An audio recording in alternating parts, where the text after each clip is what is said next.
Assalamualaikum warahmatullahi wabarakatuh. Kami dari kelompok 3 kelas 4C mata kuliah metodologi penelitian akan menjelaskan tentang praktikum proposal bab 3. Pada video kali ini terdapat 4 sub pembahasan. Yang pertama ada kerangka konsep, yang kedua ada variabel penelitian, yang ketiga ada hipotesis penelitian, dan yang terakhir ada definisi operasional. Langsung saja kita memasuki sub yang pertama, yaitu kerangka konsep. Konsep merupakan suatu gambar atau representasi simbolik suatu ide abstrak di dalam teori. Sedangkan kerangka konsep merupakan turunan dari kerangka teori yang dirumuskan oleh peneliti yang berisi uraian mengenai hubungan antar variabel yang terkait dengan masalah penelitian sesuai dengan teori yang telah diuraikan dalam studi perpustakaan untuk digunakan sebagai landasan atau pedoman dalam penelitian. Selain itu, kerangka konsep juga dapat diartikan sebagai sintesis dari peneliti untuk mewakili cara terintegrasi dalam melihat masalah sebagai hasil akhir dari menyatukan sejumlah konsep terkait untuk menjelaskan atau memprediksi peristiwa tertentu ataupun memberikan pemahaman terkait masalah penelitian. Selanjutnya, kita memasuki tahap penyusunan kerangka konsep. Kerangka konsep dibuat agar dapat memberikan penjelasan secara visual hubungan dari variabel-variabel yang akan diteliti, mempertegas ruang lingkup penelitian, serta dapat dijadikan bahan untuk pemilihan jenis desain penelitian. Adapun langkah-langkah dalam membuat kerangka konsep yaitu mengidentifikasi kembali topik penelitian dan variabel penelitian, mengidentifikasi kerangka teori dan tinjauan pustaka sebagai dasar pembuat kerangka konsep, menggambarkan dalam bentuk skema hubungan antar variabel yang akan diteliti, memastikan variabel penelitian yang akan diteliti sudah ada dalam skema kerangka konsep penelitian, serta menguraikan secara singkat dan jelas bagaimana variabel tersebut saling mempengaruhi satu sama lain. Dalam menyusun kerangka konsep, terdapat beberapa hal yang harus diperhatikan. Di antaranya, variabel-variabel penelitian yang akan diteliti harus jelas, menyatakan bagaimana variabel saling berhubungan, berdasarkan pada teori yang ada ataupun hasil dari penelitian sebelumnya, dan digambarkan dalam bentuk diagram skematis agar dapat terlihat jelas hubungan antar variabel. Selanjutnya yaitu ada contoh dari kerangka konsep. Judul penelitiannya yaitu hubungan perilaku asuhan ibu di 1000 hari pertama kehidupan dengan kejadian stunting di Indonesia. Nah, berikut ada tabelnya. Nah, dari kerangka konsep tersebut terdapat 4 konsep yang akan menjadi fokus penelitian, yaitu faktor versi posisi, faktor pendukung, dan juga faktor pendorong, serta kejadian stunting. Nah, masing-masing konsep ini memiliki variabel sebagai indikasi pengukuran. Lanjut pada sebab yang kedua, kita akan membahas tentang variabel penelitian. Di sini, pengertian variabel menurut Noto Atmojo tahun 2012 merupakan salah satu yang menjadi tolak ukur kelompok yang berbeda dengan kelompok yang lain berupa ukuran dan ciri. Sedangkan menurut Kemenkes RI tahun 2016, variabel adalah segala hal dan objek pengamatan penelitian yang di dalamnya terdapat faktor yang berperan dalam sesuatu yang akan dilakukan penelitian. Lalu menurut Rida tahun 2017, variabel penelitian adalah suatu atribut, nilai atau sifat dari objek, individu atau kegiatan yang mempunyai banyak variasi tertentu antara satu dengan yang lainnya yang telah ditentukan oleh peneliti untuk dipelajari dan dicari informasinya serta ditarik kesimpulannya. Lanjut pada jenis variabel, berdasarkan Nasution tahun 2017, variabel dibagi menjadi 3, yakni variabel independen, dependen, dan variabel kontrol. Variabel independen merupakan variabel yang mempengaruhi atau menjadi sebab utama dalam suatu penelitian. Kemudian variabel dependen adalah variabel yang dipengaruhi atau akibat dari adanya variabel independen. Sedangkan variabel kontrol adalah variabel yang dibuat oleh peneliti sehingga variabel ini dapat dikendalikan secara konstan. Disebutkan pada jenis variabel yang ketiga, yakni variabel kontrol. Variabel kontrol ini memiliki 4 macam jenisnya. Variabel yang pertama adalah variabel pendahulu, yakni variabel yang memiliki kedudukan sebagai variabel yang mendahului terjadinya variabel bebas. Yang kedua ada variabel antara, yakni suatu faktor yang secara teoretik atau konseptual berpengaruh terhadap fenomena hubungan antara variabel bebas dan juga variabel terkait. Lalu pada variabel yang ketiga, yakni variabel pengganggu, adalah variabel yang jika dihadirkan akan mengganggu hubungan variabel bebas dan terikat. Biasanya variabel pengganggu merupakan unsur sara. Lalu pada variabel yang keempat, yakni variabel prakondisi, yakni variabel yang merupakan prasyarat bekerjanya variabel bebas dan variabel dependen atau tergantung. Jika tidak ada variabel prakondisi, maka variabel bebas dan variabel tergantung tidak akan terjalin.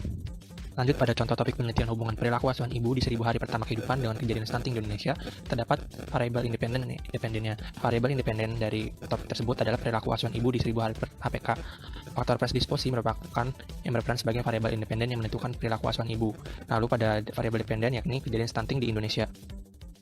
Lanjut pada contoh variabel kontrol yang memiliki 4 macam, yakni yang pertama adalah variabel pendahulu, yakni contohnya adalah kondisi fisik dan mental ibu. Yang kedua adalah variabel antara, contohnya adalah faktor pendorong pada kerangka konsep, yakni peranan anggota keluarga.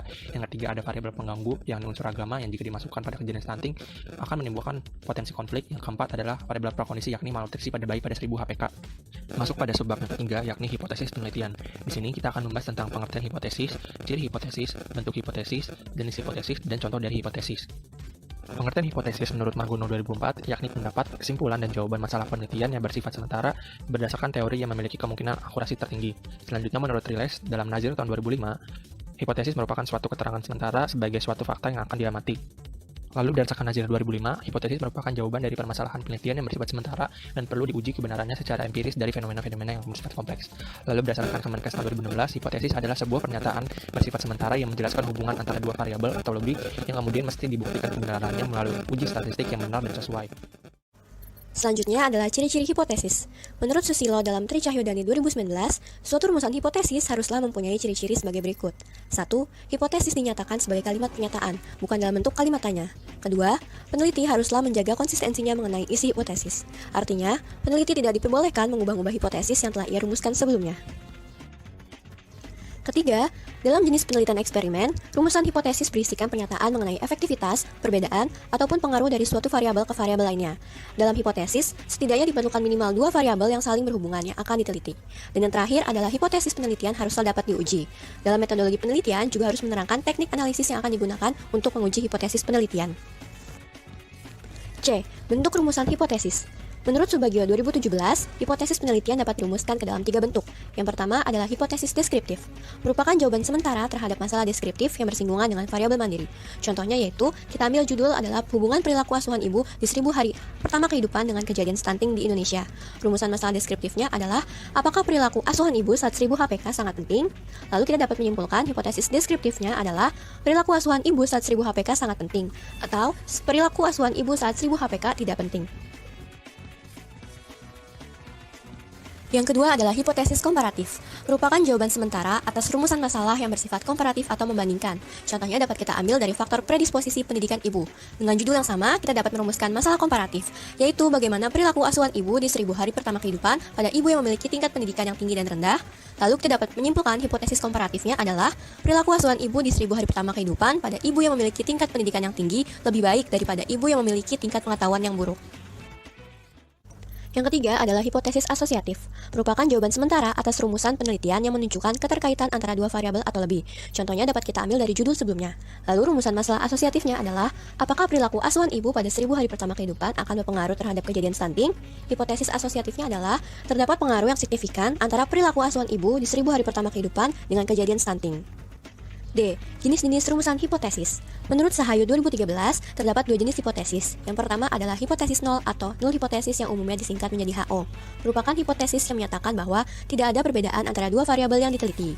Judulnya masih sama, kita pakai yang tadi. Lalu rumusan hipotesis nolnya adalah tidak ada hubungan antara perilaku ibu di 1000 hari pertama kehidupan dengan kejadian stunting di Indonesia. 2. Hipotesis alternatif atau hipotesis kerja yang umumnya disingkat menjadi HA atau H1. Merupakan hipotesis yang menyatakan bahwa terdapat hubungan antara variabel A dan B. Contohnya masih sama, kita ambil judul yang sebelumnya. Lalu rumusan hipotesis alternatifnya adalah adanya hubungan antara perilaku ibu di 1000 hari pertama kehidupan dengan kejadian stunting di Indonesia. Dan yang terakhir, E. Macam-macam hipotesis.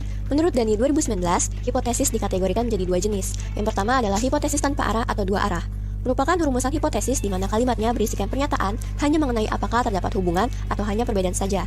Contohnya masih sama, kita ambil judul yang tadi. Lalu hipotesis tanpa arahnya adalah ada hubungan yang signifikan antara perilaku asuhan ibu di 1000 hari pertama kehidupan dengan kejadian stunting di Indonesia. Yang kedua adalah hipotesis searah, yaitu rumusan hipotesis di mana dalam kalimatnya berisikan pernyataan yang menunjukkan arah hubungan kedua variabel yang sedang diteliti. Apakah dapat dilihat sebagai hubungan yang positif atau malah sebaliknya negatif. Contohnya dapat kita ambil dari judul yang sama. Lalu kita dapat merumuskan hipotesis searahnya.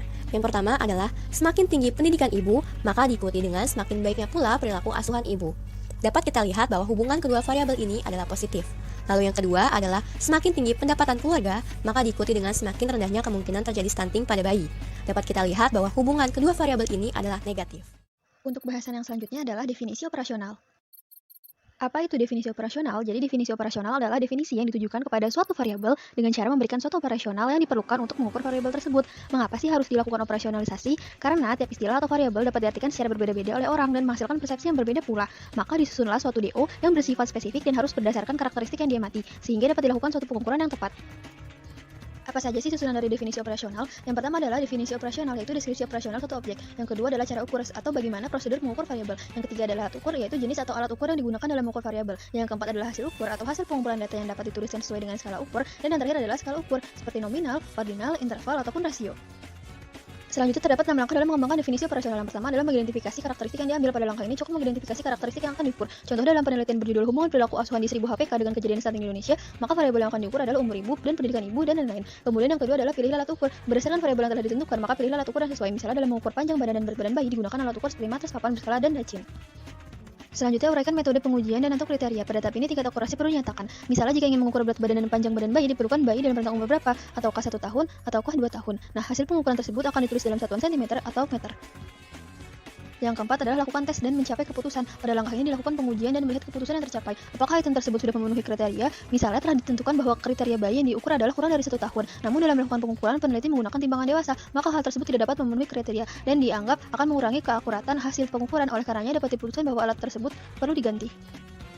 Tahap kelima adalah dokumen definisi operasional, yaitu tuliskan informasi yang telah didapatkan dalam langkah 1 hingga 4. Dan yang terakhir adalah uji definisi operasionalnya. Kemudian kita akan membahas mengenai definisi variabel.